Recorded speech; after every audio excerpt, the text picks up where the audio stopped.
On pense souvent que le mal de dos vient d'un mauvais geste, mais en réalité, ce n'est pas si simple. Ce qui fait la différence, ce n'est pas seulement le mouvement, c'est le rapport entre ce que vous demandez à votre corps et ce que votre corps est capable de supporter. Et c'est exactement ce qu'on va voir ensemble. Dans n'importe quel mouvement du quotidien, il existe un rapport fondamental entre deux éléments qui sont la contrainte et la capacité. D'un côté, la contrainte mécanique qui est exercée sur les articulations, les muscles et les disques intervertébraux par exemple, c'est tout ce que votre corps doit encaisser lors des activités de la vie quotidienne, comme se pencher, porter, travailler, faire le ménage, rester assis. Je l'ai représenté par un rectangle.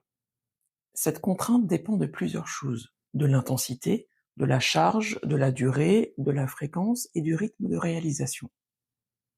Et de l'autre côté, il y a la capacité de votre corps. C'est sa capacité à tolérer ces contraintes sans douleur. Elle détermine le seuil de tolérance du corps à la douleur.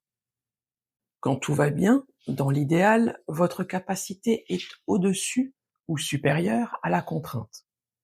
C'est lorsque votre corps peut bouger sans douleur.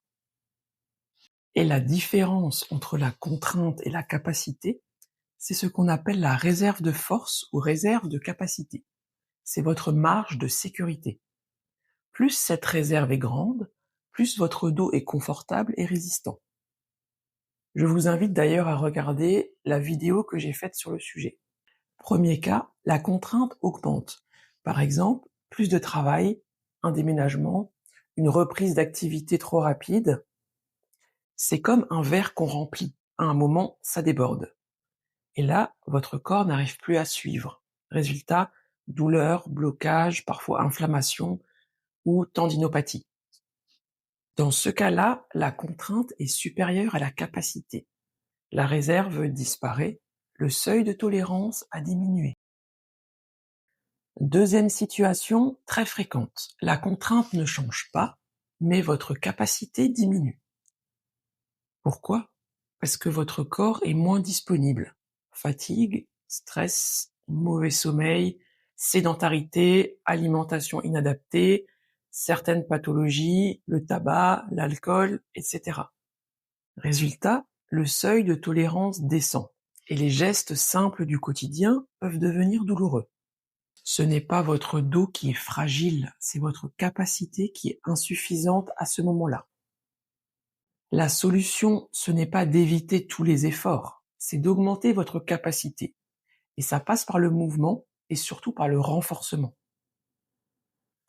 En renforçant votre corps, vous augmentez votre seuil de tolérance, votre réserve de force, votre capacité à encaisser les contraintes du quotidien. Concrètement, vous devez rester capable de faire vos activités sans douleur. Mais attention à un point essentiel, c'est la progressivité et l'adaptation. Votre corps a besoin de temps pour s'adapter, pour construire du muscle, pour créer de nouvelles fibres tendineuses, renforcer les tissus et s'habituer aux contraintes. Cela doit se faire progressivement. Si vous allez trop vite, vous recréez un déséquilibre. On n'augmente pas sa capacité en forçant, on l'augmente en s'adaptant. Si vous avez mal au dos, ce n'est pas forcément le mouvement le problème, c'est souvent un manque de capacité par rapport à votre quotidien. L'objectif, ce n'est pas d'éviter les contraintes de la vie, c'est d'avoir un corps suffisamment fort pour les supporter. C'est exactement ce que je fais avec mes patients. On reconstruit progressivement leurs capacités pour qu'ils retrouvent confiance dans leurs mouvements. Si vous voulez aller plus loin, je vous explique aussi la notion de réserve de force dans une autre vidéo. Et surtout, abonnez-vous, on avance étape par étape.